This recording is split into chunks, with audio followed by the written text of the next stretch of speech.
नमस्कार, मैं हूं प्रकाश यादव। आप सभी का ब्लूमिंग माइंड क्लासेस में स्वागत करता हूं। आशा करता हूं आप बहुत ही अच्छे होंगे। आज की इस वीडियो में भारत के इतिहास के विषय में सामान्य रूप से जानकारी प्राप्त की जाएगी, तो आप लोग वीडियो को पूरा अंत तक देखिएगा। देखिए, जो भारत का इतिहास है इसको 3 भागों में डिवाइड किया गया है। एक है प्राग ऐतिहासिक काल और आधे ऐतिहासिक काल और इसके बाद में ऐतिहासिक काल।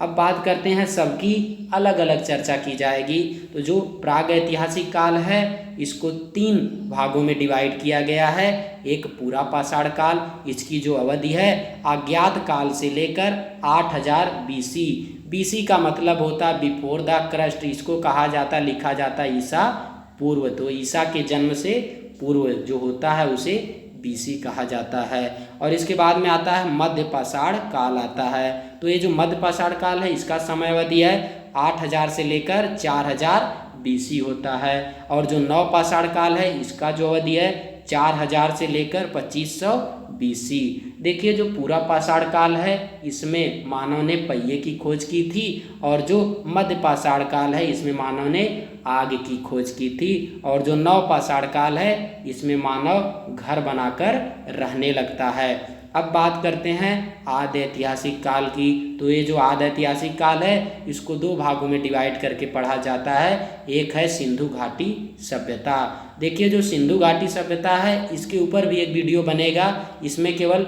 चर्चा इतना तक ही करेंगे। सिंधु घाटी सभ्यता का समय पीरियड है 2500 से लेके 1500 बीसी। फिर आता है वैदिक सभ्यता, तो इसका जो समय पीरियड है 1500 से लेकर 600 बीसी। फिर देखिए, जो वैदिक सभ्यता है इसको भी 2 भागों में डिवाइड करके पढ़ा जाता है। एक है ऋग वैदिक काल।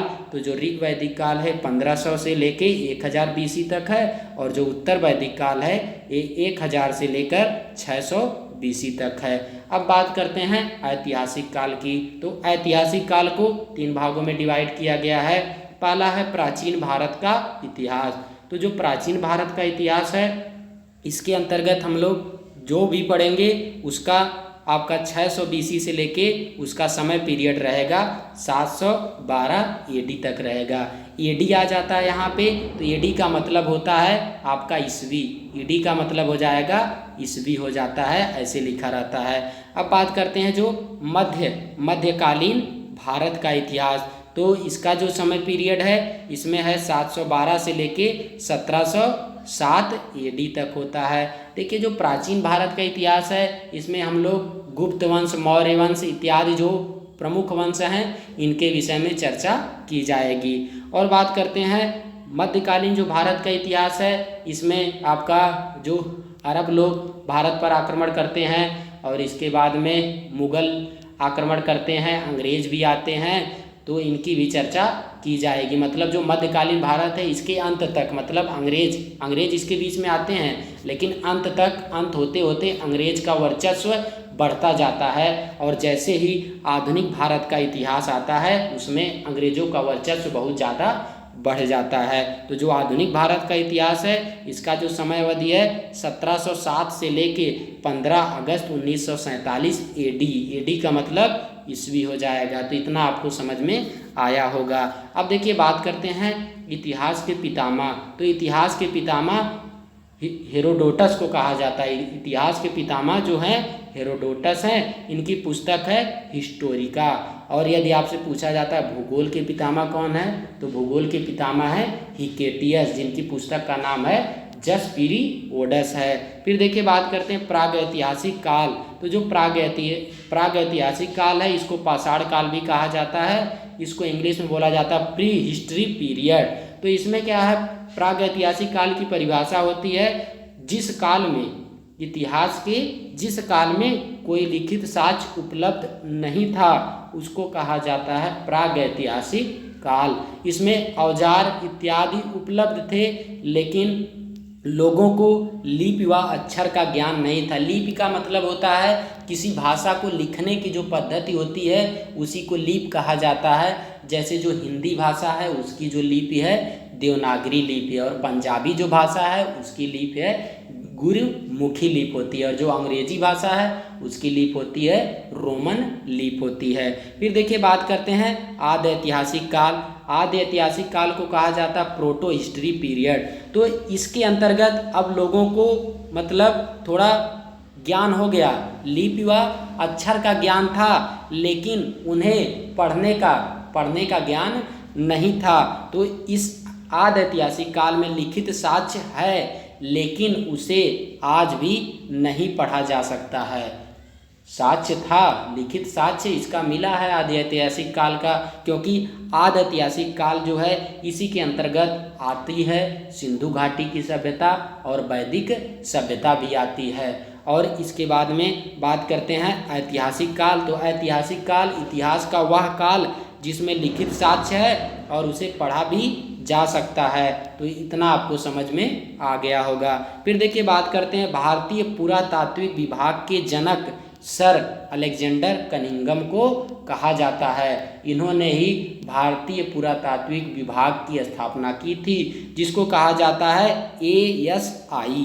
ASI का फुल फॉर्म होता है आर्कियोलॉजिकल सर्वे ऑफ इंडिया, भारतीय पुरातत्व सर्वेक्षण विभाग होता है। तो इतना आपको समझ में आया होगा।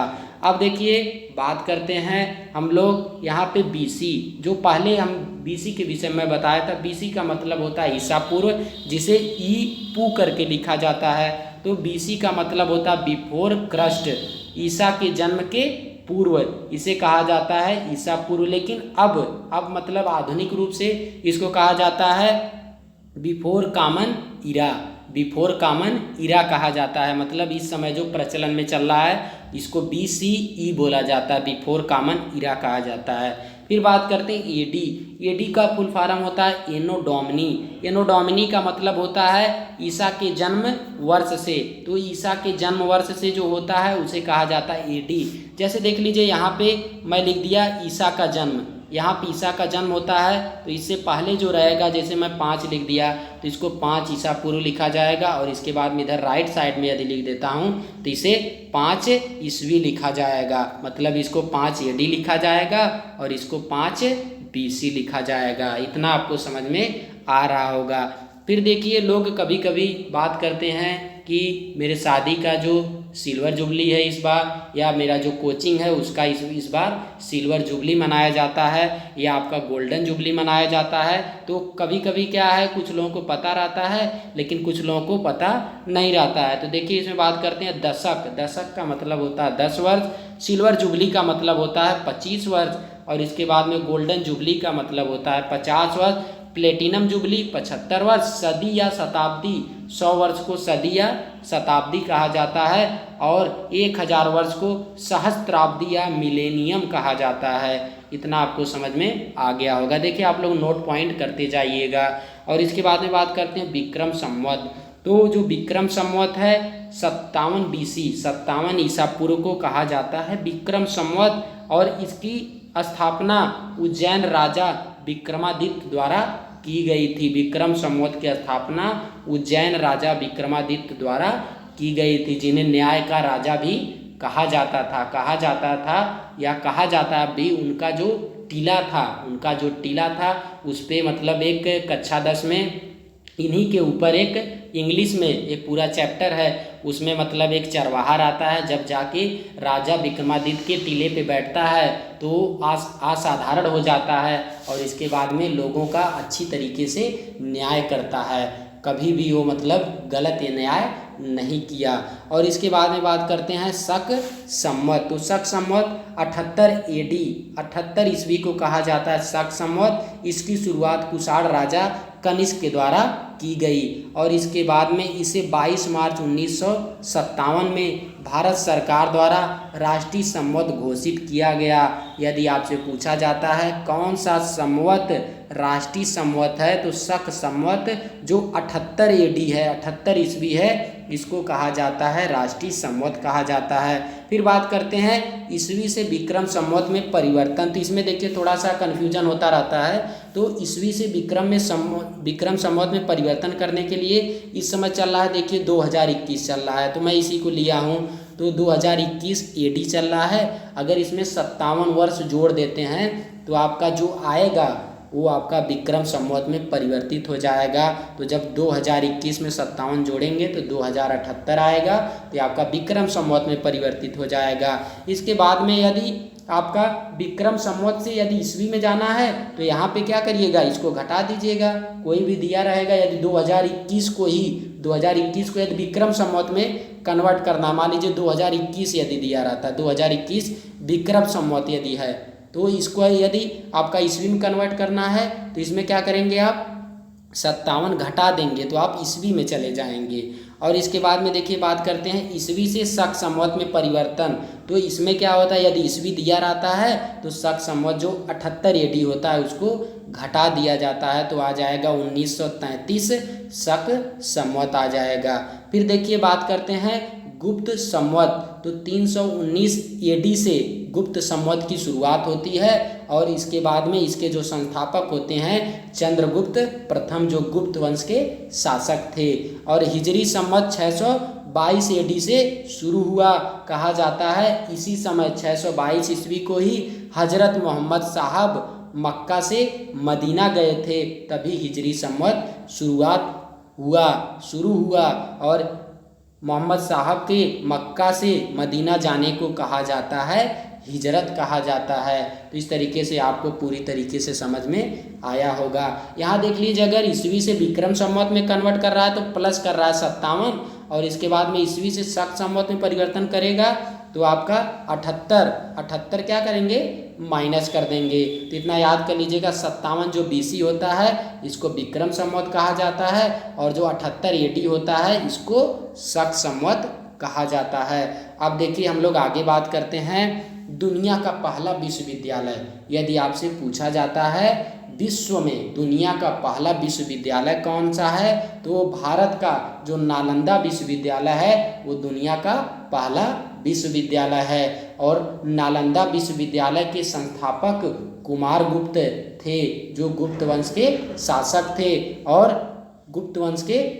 थे और ये जो नालंदा विश्वविद्यालय है ये बिहार में अवस्थित है। तो कुमारगुप्त प्रथम नालंदा विश्वविद्यालय के संस्थापक थे, इन्होंने ही इसकी स्थापना की थी। और इसके बाद में बात करते हैं विक्रमशिला विश्वविद्यालय के संस्थापक धर्मपाल, जो पाल वंश के संस्थापक थे, इन्होंने ही विक्रमशिला विश्वविद्यालय की स्थापना की और विक्रमशिला विश्वविद्यालय भी बिहार में अवस्थित है। फिर ये जो तक्षशिला विश्वविद्यालय है इसके संस्थापक भरत हैं, भरत इसके संस्थापक है। भरत ने अपने पुत्र तक्ष के नाम पर तक्षशिला विश्वविद्यालय की स्थापना की थी और तक्षशिला विश्वविद्यालय पाकिस्तान में अवस्थित है। अब देखिए बात करते हैं रामायण और महाभारत की। यदि पूछा जाता है भारत का सबसे बड़ा महाकाव्य कौन सा है, तो आपका महाभारत है, भारत का सबसे बड़ा महाकाव्य है। अब देखिए सबसे पहले बात करेंगे रामायण। तो रामायण के रचयिता महर्षि वाल्मीकि जी हैं, रामायण के रचयिता महर्षि वाल्मीकि जी हैं, लेकिन जो रामचरितमानस है उसकी रचयिता तुलसीदास जी हैं। तुलसीदास ने रामचरितमानस की रचना की थी। अब देखिए जो रामायण है इसमें कुल 7 कांड हैं। रामायण में कुल 7 कांड हैं। 7 कांड में आपका आता है बाल कांड, तो इसमें राम के बचपन के विषय में वर्णन है। अयोध्या कांड, अयो कांड लिखा है, इसको लिख लीजिएगा, अयोध्या कांड होता है। ये जो अयोध्या कांड है इसमें राम का राज्याभिषेक होता है और इसके बाद में यहीं से मतलब अयोध्या कांड में ही उन्हें आदेश मिल जाता है कि आप जो है कि वन जाएंगे। और इसके बाद में जो अरण्य कांड है इसमें राम जी पंचवटी में कुटिया बनाते हैं और इसके बाद में नखा आती है, लक्ष्मण जी उसकी नाक को काटते हैं। फिर बात करते हैं किष्किंधा कांड। तो किष्किंधा कांड में राम जी सुग्रीव से मिलते हैं और जो सुंदर कांड है, सुंदर कांड में बजरंगबली जी लंका जाते हैं, 7 समुद्र कहा जाता है, समुंदर को लांग कर, वैसे गांव में लोग कहते हैं 7 समुंदर लांग कर गए थे, मतलब ये समुंदर को लांग कर, भारत के नीचे ही तो है, श्रीलंका भारत के नीचे है, तो थोड़ा सा समुंदर लांग कर वो गए थे, लंका गए थे और इसके बाद में माता सीता को सांत्वना दिए थे और उसमें कहे थे, कहत सुनत आवे अखियों से पानी, राम कहानी सुनो रे राम कहानी। और इसके बाद में बात करते हैं युद्धकांड। युद्धकांड में ही रावण का वध होता है। और इसके बाद में उत्तरकांड। उत्तरकांड में मतलब सीता जी आती हैं अयोध्या और इसके बाद में सीता जी जब अयोध्या आती हैं फिर मतलब उन्हें वन भी राम जी भेज देते हैं, क्योंकि प्रजा मतलब उनके ऊपर काफ़ी ज़्यादा आरोप लगा देती है। देखिए क्या होता है कि राम जी को पता था कि मैं मतलब सीता जी को भेजा हूँ। जैसे आप लोग देखे होंगे, जब रामायण देखे होंगे तो उसमें जब रावण आने वाला रहता है तो उसके पहले ही मतलब सीता जी को राम जी अग्नि को समर्पित कर देते हैं। उन्हें जानकारी थी, वो तो त्रिलोकी नाथ थे, त्रिलोकी नाथ हैं राम भगवान, तो उन्होंने पहले ही ये सब प्रोसेस वो जानते थे। लेकिन वही बात है कि जो जनता है, जनता जो कहती है तो राम मतलब राम लोगों के राजा थे, तो इसलिए उन्होंने सीता जी को वन भेज दिया। फिर देखिए बात करते हैं जो रामायण है, इसमें 500 सर्ग, सर्ग का मतलब अध्याय हैं और 2400 श्लोक हैं। फिर जो महाभारत है, भारत का सबसे बड़ा महाकाव्य है, तो इसकी रचना महर्षि वेदव्यास जी ने की थी। और इसके बाद में इसमें कुल 18 पर्व हैं। अब देखिए ये जो महाभारत है तो इसमें पहले 8800 श्लोक थे, तो तब इसको जय कहा जाता था। और इसके बाद में जब 2400 श्लोक हुआ तो ये आपका द्वितीय चरण इसका आया, तो भारत। और इसके बाद में जब 1 लाख श्लोक हो गए तृतीय चरण में, तो इसको महाभारत कहा जाने लगा। तो आप लोगों को वीडियो काफ़ी अच्छा लगा होगा। आप वीडियो को ज़्यादा से ज़्यादा शेयर करिए, लाइक करिए, चैनल को सब्सक्राइब किए, अच्छी बात है। अपने दोस्त से भी कहिए चैनल को सब्सक्राइब कर लें। तो इसलिए कहा जाता है कि लोगों के बहकावे में आकर कभी भी कोई काम नहीं करना चाहिए, लेकिन कभी कभी लोगों को संतुष्ट करने के लिए कुछ करना पड़ता है। तो धन्यवाद।